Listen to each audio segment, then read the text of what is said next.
Akkam nagaa jirtu kabajamtoota daawwattoota koo arrammoo viidiyoo biraatii walitti deebinee jirra. Viidiyoo ani har'a isiniif qabadhee dhufe oduu duriidha. Mata dureen oduu durii kootii Leencaa fi Hantuuta jedha.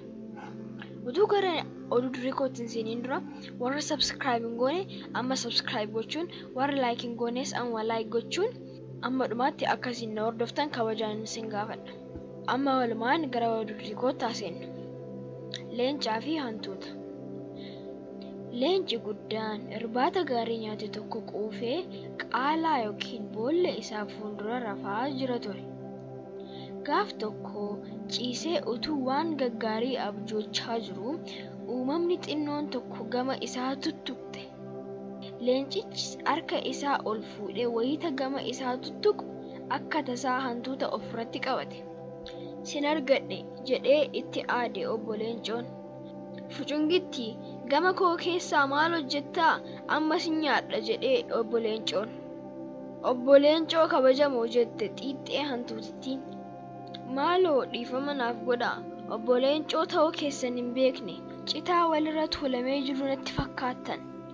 Ani immoo citaa mana kootii itti ijaarradhu barbaadaan ture. Maaloo har'a dhiifama naaf godhaa. Anis gaaf tokko gatii keessan nan deebisa. Gochaan gaariin tokko gochaa gaarii kan biraaf karaa saaqa jette hantuutittiin.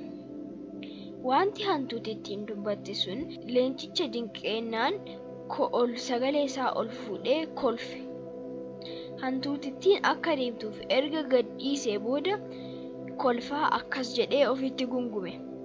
Gochaan gaariin tokko gochaa gaarii kan biraatiif karaa saaqa. Hantuuta xinnoo of jajjuu akkamiitii jedhe. Oolmaa isaa gaarii akka ta'uuf waaqa kadhatee gaaf tokko ganama obboroon ka'ee gara adamoo deemuuf leenci karaarra bu'e. Garuu fagaatee utuu hin adeemin rakkoo hamaa keessatti kufe. Adamsitoonni leenca qabanii gara maasaraa mootichaatti akka geessaniif ajajaman bosona keessa deemanii leencicha fagootti cita keessatti argani. Suuta qaxxisanii wadaroo jabaadhaan erga isa hidhanii booda meeshaa dhagna isaatti xaxanii gara maasaraatti itti geessan barbaacha gara manaatti deebi'an. Leencichi wadaricha ciruuf yaalii hundumaa godhe. Garuu hin milkoofneef. Hantuutni xinnoo naannoo sanaa waa coccorachaa turte tokko akka tasaa wayita gurra ishee ol dhaabdu sagalee tokko dhageesse. Leenci deddeebisee aadaa ture. Sagalee kana nan beeka jettee ofitti gungumte hantuutittiin. Battaluma sanatti kallattii sagalichi dhaga'amutti fiiguutti kaate. Wayita bakka sana geessu leenca isheen beektu sanatu wadaroodhaan xaxamee akka mandisuu iyyaa ture. Obbo Leenco hin socho'in jette hantuutittiin. Wadaroo ciruuf ani mala gaariin qaba, hin socho'in, ani bilisan si baasa jette. Hantuutittiin ilkaan ishee itti dirtee wadaricha ciruu jalqabde.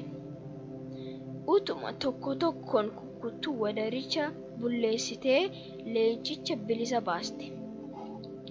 Wayita adamsitoonni sunniin meeshaa leencicha ukkaamsanii gara masaraatti geessan fidanii dhufan leencichi ol jedhee dhaabachuutti jira ture. Guyyaa tokko gatii kee nan baasa jedhee sitti himeen ture jetti hantuutittiin sagalee gammachuutiin. Argitee waadaa kiyya eegeen jira. Hantuutni xinnoon illee leenca gargaaruu ni dandeessi jetteen jedhama. Maddi oduu durii keenyaa kitaaba jeedalichaa fi durdurillee kan biroo kan jedhu irraati. Egaan kabajamtoota daawwattoota koo oduu durii har'aarraa waan gaarii akka baratan abdiin guddaan qaba. Oduu durii biraatiin hanga wal arginutti warri subscribe hin goone subscribe akka gootan, warri like hin goone immoo like akka gootan, warri share hin goones share akka gootan kabajaan isin gaafadha. Qophii biraatiin hanga walitti deebinutti nagaan turaa. Horaa bulaa.